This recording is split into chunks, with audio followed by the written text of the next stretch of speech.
दोस्तों, एक बहुत पुरानी कहावत है कि हाथ कंगन को आरसी क्या, पढ़े लिखे को फारसी क्या। यानी किसी सच को साबित करने की जरूरत, सबूत देने की जरूरत नहीं, सच अपने आप को साबित कर देता है। राहुल गांधी ने बहुत सी बातें, अब तो मेरे ख्याल से दोहरा दोहरा के सबको पता लग गया कि राहुल गांधी ने जो जो कहा वो सच हुआ। लेकिन एक बात है जो राहुल गांधी की हर बार सच होती है, एक बार नहीं कई बार सच होगी। और राहुल गांधी की वो बात है जब राहुल गांधी कहते हैं कि ये जो संघ के लोग हैं, ये जो बीजेपी के लोग हैं या उनसे जुड़े लोग हैं, ये खोखले हैं, थोड़ा सा दबाव डालो झुक जाते हैं।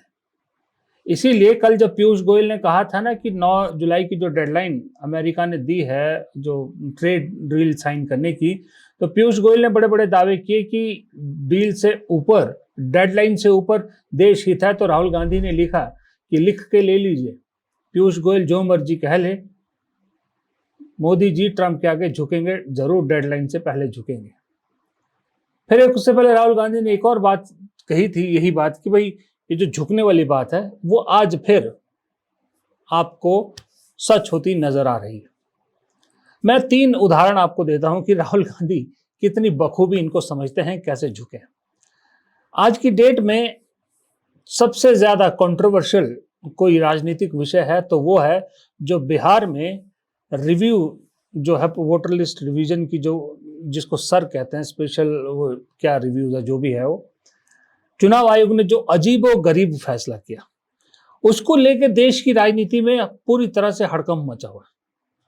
क्योंकि वहां जिस तरह का चुनाव आयोग ने ऐलान किया और चुनाव आयोग जिस तरह के रिव्यू कर रही है और जो डॉक्यूमेंट्स उसमें लोगों से मांगे जा रहे हैं, वो बहुत सी जगह इंडिया में, मतलब भारत में 98% लोगों के लिए नेक्स्ट टू इम्पॉसिबल है। बड़े बड़े शहरों में इतने कम टाइम में वो डॉक्यूमेंट नहीं लाए जा सकते जो वो मांग रहे थे। अब इसको लेके जाहिर सी बात है, पता था कि नुकसान इसका सिर्फ और सिर्फ महागठबंधन को है, क्योंकि उन्हीं के लोगों के वोट काटे जाएंगे। क्योंकि ये जो फॉर्म भरने की प्रक्रिया शुरू की है चुनाव आयोग ने, जिसे शायद 26 जुलाई तक पूरा करना है, उसमें अपने स्टाफ के अलावा, बीएलओ के अलावा तकरीबन 1.25 लाख वॉलंटियर्स लगाए गए हैं। अब वो वॉलंटियर्स जब पता लगा तो छानबीन हुई तो पता लगा ज्यादातर वॉलंटियर्स वो हैं जो संघ से जुड़े हुए हैं। तो जाहिर सी बात है कि वोट तो कटना था महागठबंधन को, और महागठबंधन में इसको लेकर कांग्रेस और आरजेडी ने, लेफ्ट ने पुरजोर विरोध किया, सड़क से लेकर चुनाव आयोग तक। हाल ही में आपने देखा होगा चुनाव आयोग में विपक्ष का एक पूरा डेलीगेशन मिलने गया था, जिसमें अभिषेक मनु सिंघवी लीड कर रहे थे। और जिस तरह से चुनाव आयोग ने रवैया दिखाया उस मीटिंग में, वो साफ उन लोगों ने कहा कि चुनाव आयोग का रवैया ऐसा था जैसे कि हमें सुनना ही नहीं चाहते। लेकिन प्रेशर पड़ा, पॉलिटिक्स पड़ा, मीडिया भी खास करके सारे उसमें इस टॉपिक पे, एक अखबार है इंडियन एक्सप्रेस, में उसकी तारीफ करना चाहूंगा, इंग्लिश इंडियन एक्सप्रेस, वो रोज इसको लेके खबरें छाप रहा है और रोज पोल खोल रहा है चुनाव आयोग की। और चुनाव आयोग अब झुक गया इस मामले में। जी हाँ, चुपचाप से चुनाव आयोग ने चुपचाप से, बिना किसी को बताए, बिना शोर मचाए, अखबार में एक छोटा सा विज्ञापन निकाला, ये आपकी स्क्रीन पर है, जिसमें ऊपर लिखा है बिहार में मतदाता सूची विशेष गहन पुनर्निरीक्षण, कृपया ध्यान दें चुनाव आयोग द्वारा। और नीचे 2 छोटे छोटे से कॉलम है जिसमें लिखा है कि गणना प्रपत्र बीएलओ से प्राप्त होते ही तत्काल भरकर आवश्यक दस्तावेज तथा फोटो के साथ बीएलओ को उपलब्ध करा दें।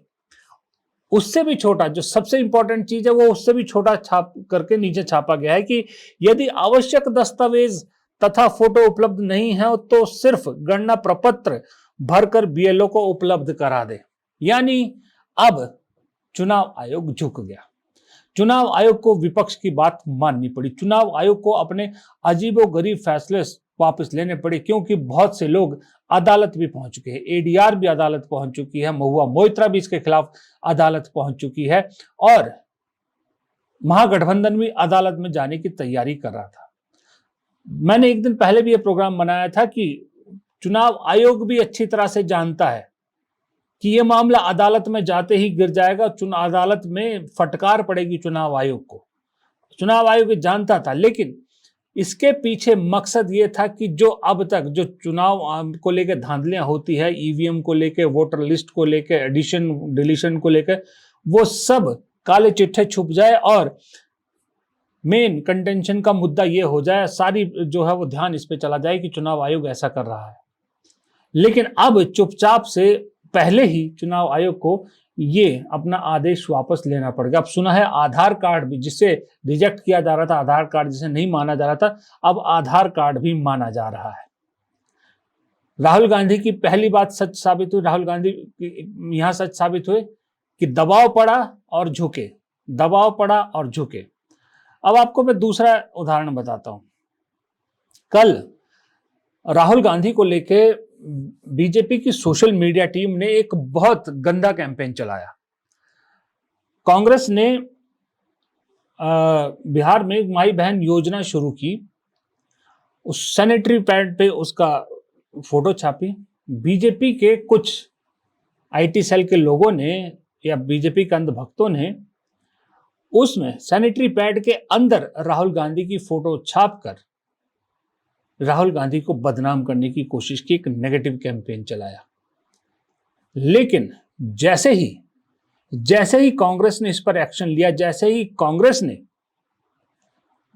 मामले दर्ज कराने शुरू किए, मुकदमे दर्ज कराने शुरू किए, लगातार तब से लेकर लगातार सब अंधभक्तों ने, सब आईटी सेल के चमचों ने अपने अपने वो सोशल मीडिया मैसेज डिलीट करने शुरू कर दिए। एक जो फैक्ट चेकर है मोहम्मद जुबैर, बाकायदा उन्होंने चेक किया कि कैसे लगातार ये जो राहुल गांधी को लेकर डिफेम करने वाले जो मैसेज पोस्ट किए थे डिलीट किए जा रहे।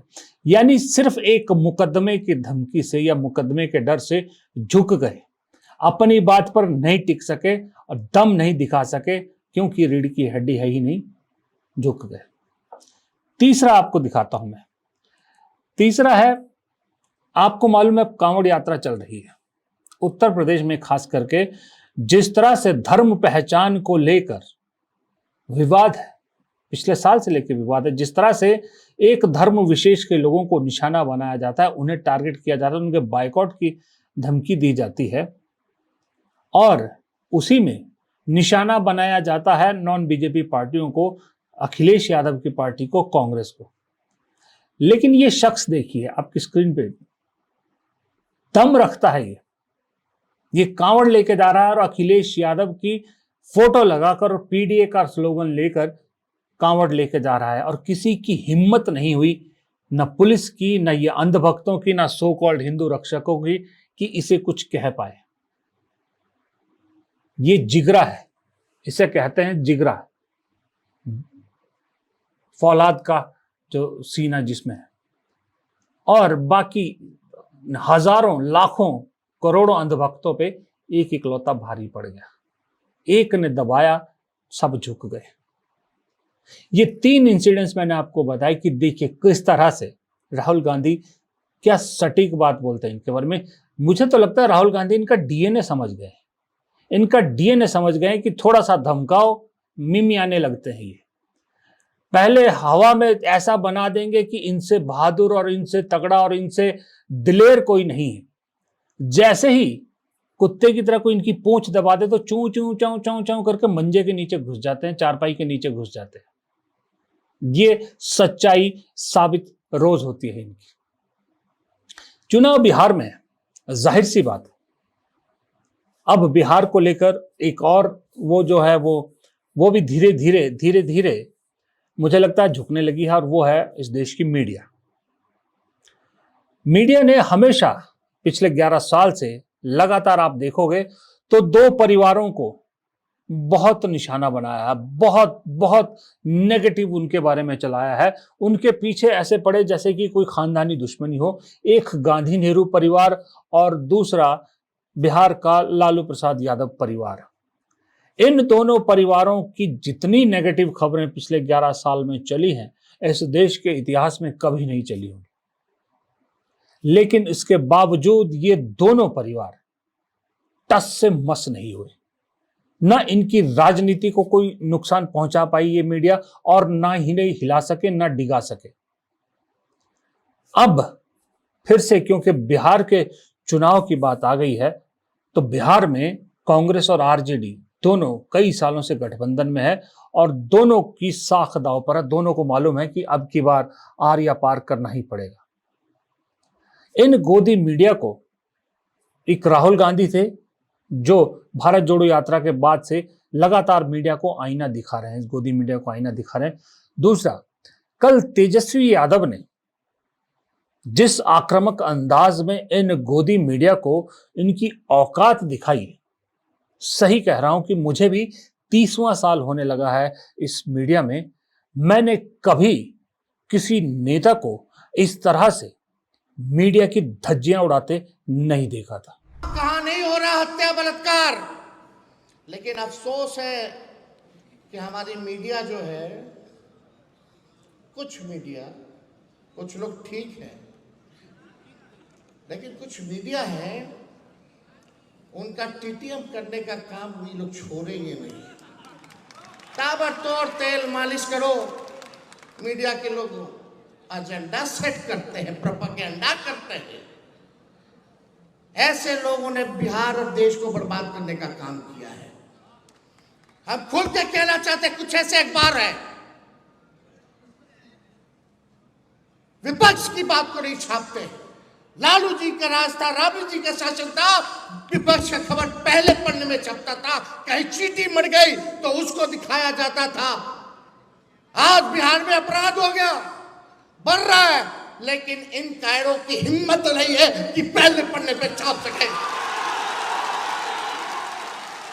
कायर है ये, और ऐसे अखबार हैं, हम इनको कुछ दिनों का समय देते हैं। हम अपने समर्थकों से कहेंगे कि ऐसे ऐसे अखबारों को अगर नहीं सुधरोगे तो आपका बॉयकॉट करेगा। कोई गांव में अखबार नहीं जाएगा, ना कोई पढ़ेगा। साथ दीजिएगा आप लोग जो देश को बर्बाद कर रहे हैं। सबसे बड़ी भूमिका मीडिया की है। दिन भर प्रोपेगेंडा चलाने वाले लोग, सामंतवादी लोग, कब्जा लिया है इन लोगों ने। बिके हुए लोग हैं ये लोग, बिके हुए लोग हैं। तेजस्वी यादव ने जो कहा, मैं उनके एक एक शब्द से एग्री करता हूं। उन्होंने और भी बोला था कि कैसे उनके विज्ञापन नहीं छापे जा रहे। अरे जो अखबार चलते विज्ञापनों से है, जो न्यूज चैनल चलते विज्ञापनों से है, जब हम मेन स्ट्रीम मीडिया में हुआ करते थे तो कैसे विज्ञापनों के लिए जो मार्केटिंग टीम है, जो सेल्स टीम है, वो दौड़ा करती थी। आज सरकार से इतनी डर चुकी है, सरकार की चाटुकारिता में इतनी लीन हो चुकी है कि विपक्ष का विज्ञापन लगाने से भी मना करी, क्योंकि उसमें लिखा है, संघी शब्द लिखा था। इसलिए तेजस्वी यादव कह रहे हैं हमारा विज्ञापन लगाने से मना कर दिया। संघी शब्द लिखा था उसमें। उन्होंने कहा था कि आरएसएस और ये संघी शब्द हटाइए। ये इस देश की मीडिया हो गई है। और बिहार को लेके, क्योंकि बिहार अब हाथ से छूट रहा है, तेजस्वी यादव की जो नाराजगी थी वो बड़ी जायज थी। तेजस्वी यादव का कहना है कि जिस तरह से बिहार में एक व्यापारी की सरेआम हत्या की गई, उसको लेके मीडिया में कोई खबरें ही नहीं है। मीडिया उसको लेके, अगर कहीं आरजेडी की सरकार होती तो तेजस्वी यादव कहते हैं कि मेरे कपड़े फाड़ दिए होते अब तक, अगर आरजेडी की सरकार होती और ये कांड हो जाता। क्योंकि वहां बीजेपी की सरकार है, नीतीश की सरकार है, तो विपक्ष खबरें चल रही है बहुत छोटी मोटी, कहीं तीसरे चौथे नंबर पे इस चीज की खबर चल रही है, जिसको लेकर राहुल गांधी ने भी एक बड़ा ट्वीट किया। कि राहुल गांधी ने भी लिखा है कि पटना में व्यवसायी गोपाल खेमका की सरेआम गोली मारकर हत्या ने एक बार फिर साबित कर दिया है कि भाजपा और नीतीश कुमार ने मिलकर बिहार को भारत की क्राइम कैपिटल बना दिया है। आज बिहार लूट, गोली और हत्या के साए में जी रहा है। अपराध यहां नया नॉर्मल बन चुका है और सरकार पूरी तरह से नाकाम।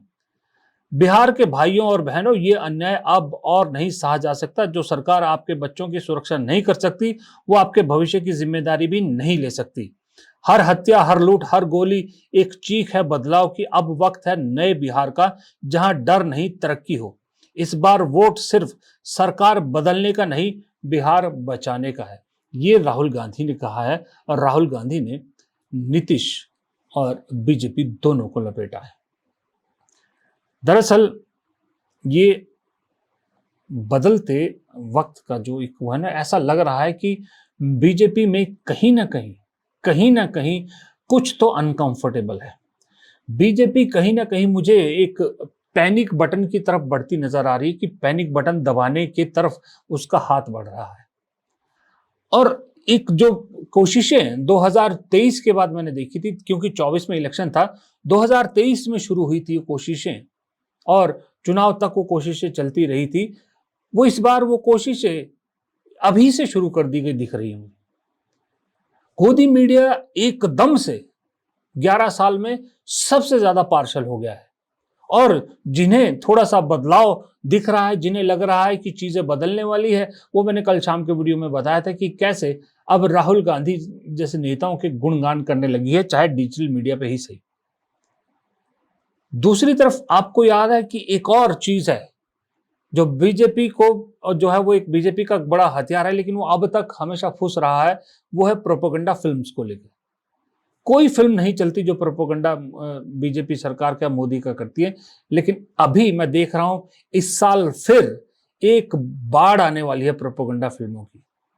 लेकिन इस बार फर्क यह है, होशियार रहना पड़ेगा विपक्ष को, कि इस बार फर्क ये कि अब तक छोटे मोटे निर्माता, छोटे मोटे फिल्म प्रोड्यूसर ये फिल्में बना रहे थे, लेकिन जो अब आने वाली है वो बड़े बड़े स्टार्स की, बड़े बड़े प्रोड्यूसर डायरेक्टर्स की फिल्म है, जो धर्म को लेकर भी है, जो भारतीय सेना को भी कैश करने की कोशिश है, जो कश्मीर में जो सरकार ने जो भी किया है 370 या इन सब चीज़ों को लेकर, मतलब बहुत सारी चीज़ों को कैश ऑन करने की कोशिश की जा रही है, बढ़ा चढ़ा कर दिखाने की कोशिश की जा रही है। लेकिन इस बार स्टार भी बड़े हैं, मेकर्स भी बड़े हैं। ये थोड़ा विपक्ष को इन चीज़ों के लिए अभी से तैयार रहना होगा। लेकिन ये चीज़ें ये भी साबित करती है कि अभी लोकसभा चुनाव में 4 साल है, और 4 साल पहले ही अगर इस तरह का पैनिक बटन दब गया है, तो समझिए कि अंदर ताश के पत्तों का महल धीरे धीरे हिलने लगा है। फिलहाल इस वीडियो में इतना ही। अगर वीडियो पसंद आए तो प्लीज़ लाइक ज़रूर कीजिएगा।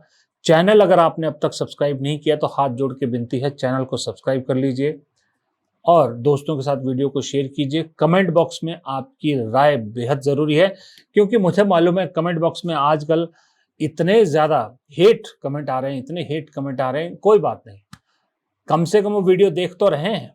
हमारी कोशिश ये है कि आप हेट कमेंट कीजिए, वीडियो देखिए। हो सकता है कभी न कभी तो आपको भी सच का आईना दिख ही जाए। तो कमेंट लिखते रहिए दोस्तों, चाहे मेरे चाहने वाले हैं, मुझे पसंद करने वाले हैं, चाहे मुझे नफरत करने वाले हैं, लेकिन कमेंट करते रहिएगा ज़रूर। नमस्कार।